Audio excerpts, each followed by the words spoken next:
2019 west ഇൻഡീസിനെതിരായ രണ്ടാം cricket ടെസ്റ്റിൽ team India ഒരു വലിയ വിജയത്തിലേക്ക് നീങ്ങുന്ന സമയത്ത് പുതിയൊരു റെക്കോർഡ് കുറിച്ചതിന്റെ ആഘോഷത്തിലായിരുന്നു അല്ലെങ്കിൽ ആഹ്ലാദത്തിലായിരുന്നു അന്ന് പേസറായിരുന്ന ഇഷാന്ത് ശർമ്മ. ആദ്യ ഇന്നിംഗ്സിൽ കരിയറിലെ ആദ്യ ടെസ്റ്റ് 50 കുറിച്ചത് കൂടാതെയാണ് ബോളിംഗിലും അന്ന് അദ്ദേഹം റെക്കോർഡ് ഇട്ടത്.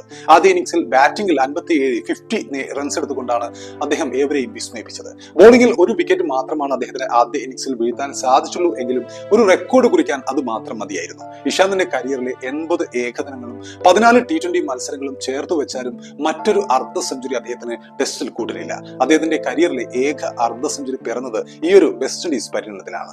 ജമൈക്ക ടെസ്റ്റിന്റെ ഒന്നാം ഇന്നിംഗ്സിൽ അദ്ദേഹം നേടിയ ആ ഒരു 57 റൺസാണ് അദ്ദേഹത്തിന്റെ കരിയറിലെയും ഉയർന്ന വ്യക്തിഗത സ്കോർ. എന്ന മത്സരത്തിൽ വിക്കറ്റ് വേട്ടയിൽ അദ്ദേഹം നേടിയ റെക്കോർഡ് ഏത് എന്ന് ചോദിക്കുമ്പോൾ വിക്കറ്റ് വേട്ടയിൽ മുൻ ഇതിഹാസ ഓൾറൗണ്ടറും നായകനുമായിരുന്ന സാക്ഷാൽ കപിൽ ദേവിനെയാണ് അദ്ദേഹം പിന്നിലാക്കിയത്. ഏഷ്യക്ക് പുറത്ത് ടെസ്റ്റിൽ ഏറ്റവും അധികം വിക്കറ്റുകൾ എടുത്ത ഇന്ത്യൻ പേസർ എന്ന നേട്ടത്തിനാണ് അന്ന് ഇഷാന്ത് ശർമ്മ കപിലിനെ മറികടന്നുകൊണ്ട് അവകാശിയായത്.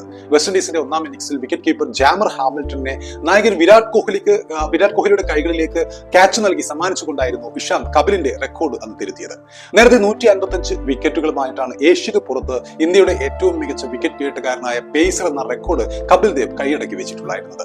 വെസ്റ്റ് ഇൻഡീസിനെതിരായ രണ്ടാം ടെസ്റ്റിന് ഇറങ്ങും മുമ്പ് കപിലിനൊപ്പം റെക്കോർഡ് പങ്കുവയ്ക്കുകയായിരുന്നു ഇഷാന്ത് ശർമ്മ. അന്ന് ഒരു വിക്കറ്റ് നേടിയതോടുകൂടി ഇഷാന്ത് ഒറ്റക്ക് ആ റെക്കോർഡ് തന്റെ പേരിൽ ചാർത്തുകയുണ്ടായി.